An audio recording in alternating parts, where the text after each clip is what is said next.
All right, so why should I give him 5 years? Because the complainant in this case is the same complainant that he has the new case on. 2025 CR 01152. Could I have parties announce? Your Honor, there's also the MTR. Yeah, I'm going to take this up first. Can we do the MTR first? Why are we doing the MTR first? For purposes of the plea on the waiver and this, they're going to be running concurrently at sentences. So I can still say it's running concurrently. Okay. All right. All right. Sorry, Rick Payne for the state of Texas. Donald Wilson for the defense. And are you Mr. Agiri? Yes, ma'am. Counsel, you received all discovery? Yes, I have. Did you review it with your client? Yes, I have. Court will find that the state is in compliance with discovery. Mr. Agiri, did you review the waiver of indictment, reading of information, and rights under Article 1.051 and 26.03 of the Code of Criminal Procedure? Yes, ma'am. All right, your attorney has certain rights. He has the right to have the passage of 2 days. A 5-year deal.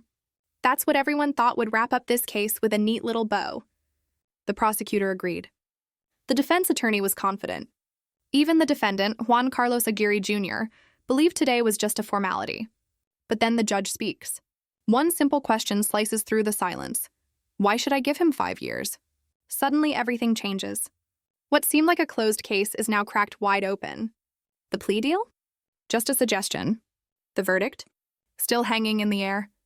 Upon the presentation of the information, and he has the right of 10 days to prepare for trial, and you have a right to have a grand jury hear the evidence in this case and make a decision on whether there is sufficient evidence to hold you over for trial. Do you understand? Yes, ma'am. By entering into a plea, you're giving up those rights. Did you intend to give up those rights and enter into a plea today? Yes, ma'am.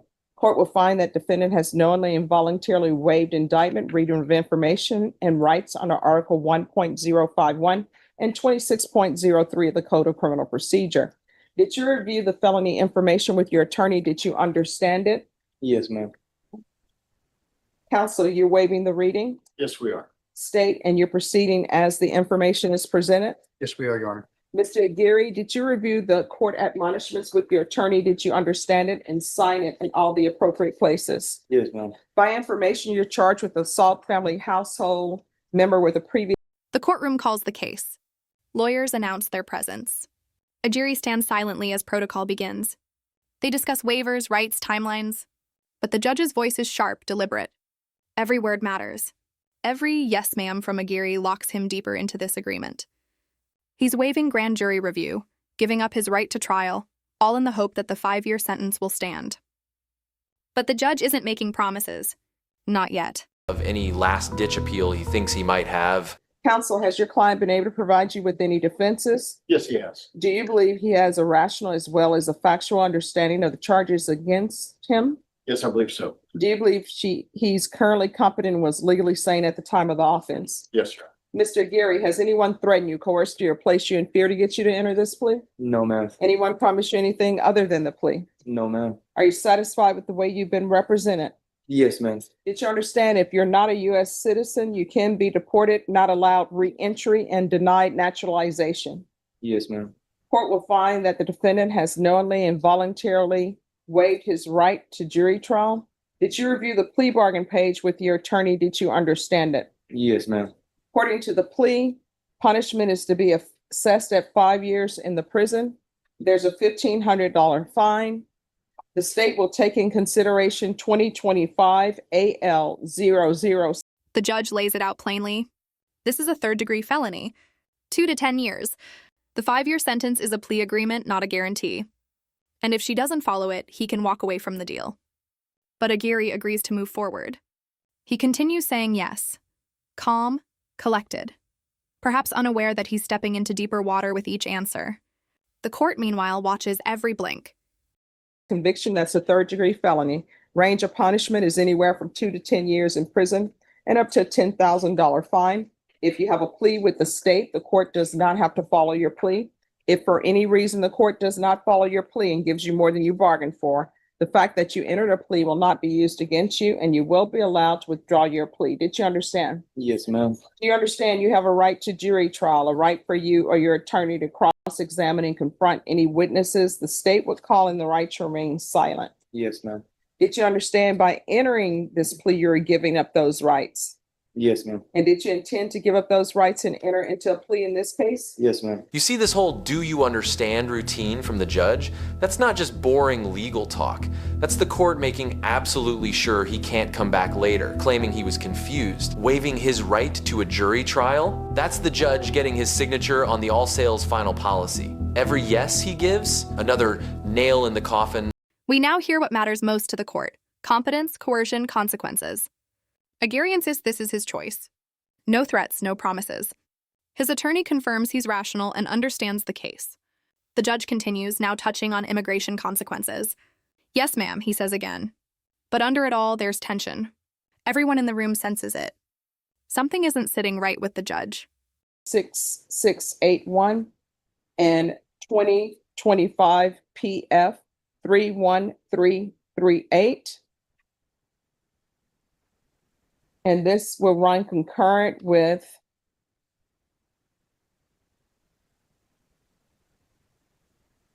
I have the case number. 2020 CR 12202. Did you understand that to be the plea? Yes, ma'am. So now he thinks he's got this 5-year plea bargain locked down. A little naive, right? That deal his lawyer made with the prosecutor? It's worth less than a politician's promise. It's a suggestion. Nothing more than a pinky swear. The judge is the only one in the room with real power, and she couldn't care less what the lawyers agreed to. Defense? Yes. State? There is, with the exception of, I had put restitution, should there be any, I know that he would be entitled to restitution here. All right, The court formalizes the plea. 5 years. A $500 fine. Concurrent sentencing with 2 other pending matters. Agiri nods. He thinks this is nearly over. The paperwork is stacking up. His lawyer's tone is almost relaxed. But when restitution is mentioned, the judge stiffens. She warns him, if you're waiving a pre-sentence investigation, you'll be bound by whatever the victim claims. This isn't a free ride. it's going to be restitution, if any. Let me just tell you, if they're sending you to prison and your counsel is waiving a PSI, then whatever that restitution amount that that person claims, that's going to be the restitution amount. And when you're up for parole, they'll take it up with parole. Do you understand? Yes, ma'am. All right, restitution, if any, to Anessa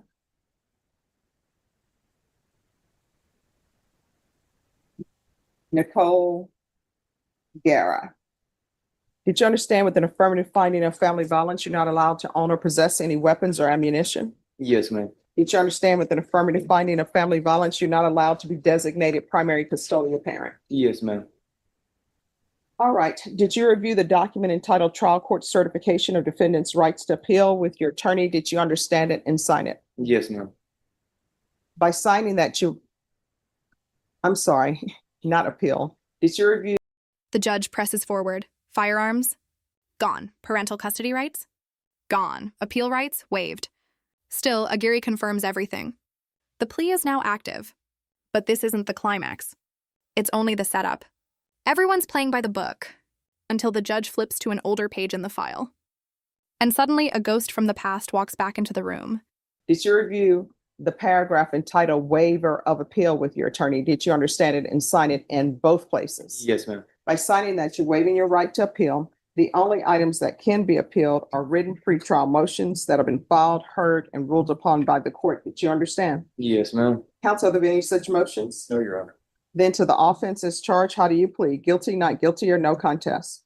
No contest. State any evidence. Yes, Your Honor. At this time, state orders into evidence. It's Exhibit 1 with all attachments. No objection, Your Honor. All right. Did you review the document entitled Trial Court Certification of Defendants? I'm sorry, did you review the document entitled Waiver and Consent to Stipulation of Testimony and Stipulations with your attorney? Did you understand it? Did you sign it in all the appropriate places? Yes, ma'am. Again, did you understand? You have a right to jury trial, a right for you or your attorney to cross-examine any witnesses the state would call, and the right to remain silent. Yes, ma'am. Did you understand that today the state will be presenting evidence in the form of witnesses' statements and police reports, but most importantly, there will be no live testimony? Did you understand? Yes, ma'am. Court will find that defendant has knowingly and voluntarily waived and consented to stipulation of testimony and stipulations. Court will accept into evidence states exhibits 1 and attachments. The court has reviewed the same. The court will find there is sufficient evidence to find you guilty. The court will find you guilty. Are you proceeding with sentencing? Yes, Your Honor. Anything you wish to say on behalf of your client? Your Honor, was kind of a tough decision for Mr. Agiri to come to, but he thinks it's in his best interest, and he would ask the court to go along with the plea bargain that it's taken us quite some time to negotiate, but I think he wants to get this behind him. It's unfortunate that we've ended up here, but I think he is ready to move on and become a productive citizen once he gets it. Agiri pleads no contest. The state enters evidence. No objections. The judge rattles off more formalities, but she's reading deeper now. It's not just today's assault. It's what came before. She finds it. The 2020 case. The same victim. A violent past still unresolved. She asks again, why only 5 years? Become a productive citizen once he gets this behind him. All right, the court is going to sentence you to 5 years in the prison, give you credit for any time served. There's an affirmative finding of family violence. There's to be no contact with Anissa Nicole Guerra. There's a $1,500 fine. State is taking in consideration 2025 AL 006681, 2025 PF 31338, and this will run concurrent with 2020 CR 12202. And there's to be no unsupervised contact with minors. Is there anything else with regards to sentencing? No, no. No, Your Honor. Just whenever we're finished with this and the MTR, we have the victim present who wishes to do victim impact statement. Okay. All right, we're proceeding with 2020 CR 12202. Did you review the motion to enter adjudication of guilt and revoke community supervision with your attorney? Did you understand it? Yes, ma'am. Are you the same Juan Carlos Agiri Jr. who was placed on deferred adjudication in 2020 CR 12202 Yes. for the offense of assault, family choking, strangulation on March 3rd, 2021 for a period of 3 years? Is that you? Yes, ma'am. And here's where the whole thing goes completely off the rails. This new assault is only half the problem. The real kicker, he was already on probation for attacking the very same woman. Pleading true to violating that, that's like getting caught with your hand in the cookie jar when you're supposed to be hosting a diabetes convention. It just gave the judge all the ammunition she needed. All right, state. Yes, Your Honor, violation of condition number 15. On or about the 12th day of May, 2021 in Bexar County, Texas. Reason.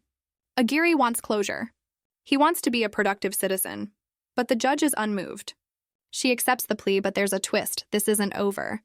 The victim is here. So is the 2020 case. And it's about to come back with force. Because Agiri was already on probation for assaulting the same woman. Today's plea wasn't a new chapter. It was a sequel. Juan Carlos Agiri Jr. did that and there fail to attend, comply with all rules, regulations, instructions, and financial agreements as directed by the court and or supervision officer and or the head of or authorized personnel of the following counseling education program, state accredited battering intervention and prevention program in violation of condition number 15. How do you plead to that? True or not true? True. State will waive the remaining violations, Your Honor. Any objection? No objection. Did you understand by pleading true to violation of condition number 15, the court could find it true, grant the motion, find you guilty, and sentence you up to 10 years in the prison and up to a $10,000 fine? Yes, ma'am. Knowing that, do you still wish to plead true to violation of condition 15? Yes, ma'am. Court will find violation of condition 15 true. Is there a proposed agreement? There is, Your Honor. That is to revoke the defendant's probation, adjudicate him guilty, and sentence him to 5 years TDC. All right, so why should I give him 5 years? Because the complainant in this case is the same complainant that he has the new case on. And so why should I do this? The lawyers say 5 years. The judge looks at them like they've grown a second head, and she asks, why should I do that? You can see the defense attorney's soul leave his body. He starts doing a little song and dance, talking about some battering intervention program. His client almost finished. Almost. That's like telling your wife you almost didn't wreck the car. It means absolutely nothing. Judge, if we're speaking about this probation, this deferred adjudication, Mr. Geary was doing the things he was supposed to be doing at the time. He was enrolled in BIP. In fact, if you look at the records, I believe he did all but 4 classes of the BIP. It all unravels. March 2021, Agiri was placed on deferred adjudication for assault by strangulation. Same victim. And he didn't complete his court-mandated battering intervention program. Now the judge sees a pattern. Violence, excuses, repeat. The state lays out violation after violation. Agiri pleads true. The courtroom stills. This isn't just about justice. It's about protection. But because of other circumstances, the MTR was filed on him, and he did not complete it. There was some other things going on in his home life and stuff. I believe had some family health issues and stuff, but he was doing the things he was supposed to be doing. He just didn't complete it because of the circumstances. So that makes him not a good candidate for probation. But I don't think to punish him in excess for something that's occurred after this probation expired is fundamentally fair on the original deferred. No, I mean, because he hasn't learned anything. And I don't know what's happening in his relationships, but it doesn't appear he's learned anything. And I don't know why I should sentence him to just 5 years when he's been. Makes one last pitch. Life got in the way. Family issues. He almost completed the program. Almost. But the judge is hearing none of it. He hasn't learned anything, she says.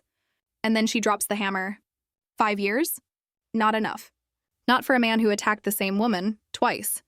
Not when the second time came during his probation for the first. He's been sentenced on assault family household member with a previous conviction, which means there's a previous conviction. And it's against the same complainant that he's on probation for. State, why should I give him 5 years? It just seemed that in the best interest, considering, yes, it's the same victim, but for efficiency of judicial purposes for both cases to run concurrently together.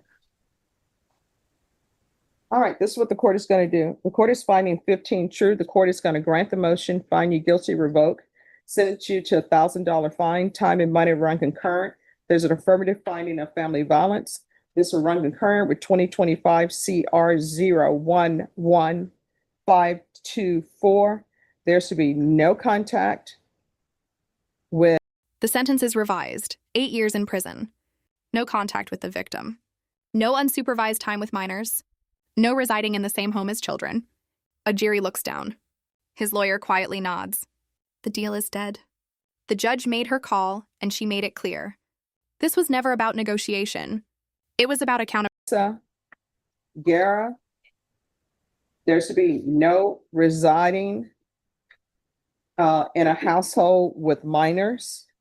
There's to be no unsupervised contact with minors, and the court is going to sentence you to 8 years in the prison. See, the judge is no fool. She sees the pattern. You assault the same person, get a break with probation, and then you go and do the exact same thing again. That's not a mistake. That's a habit. So that 5-year deal everyone was so proud of, she tore it up and set it on fire. The lawyers wanted 5. She gave him 8. Why? Because this wasn't about a deal anymore. This was about judicial discretion, plain and simple. Did you review the document entitled Trial Court Certification of Defendant's Rights to Appeal with your attorney? Did you understand it?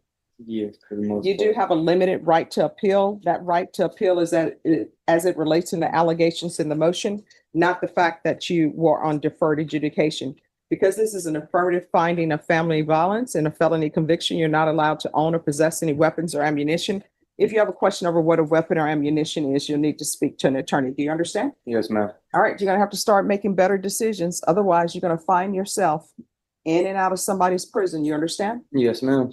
And your relationship with her is over. Oh, You yes, understand? ma'am. All right, good luck. You're going to have to start making better decisions, she warns. Otherwise, you'll find yourself in and out of somebody's prison.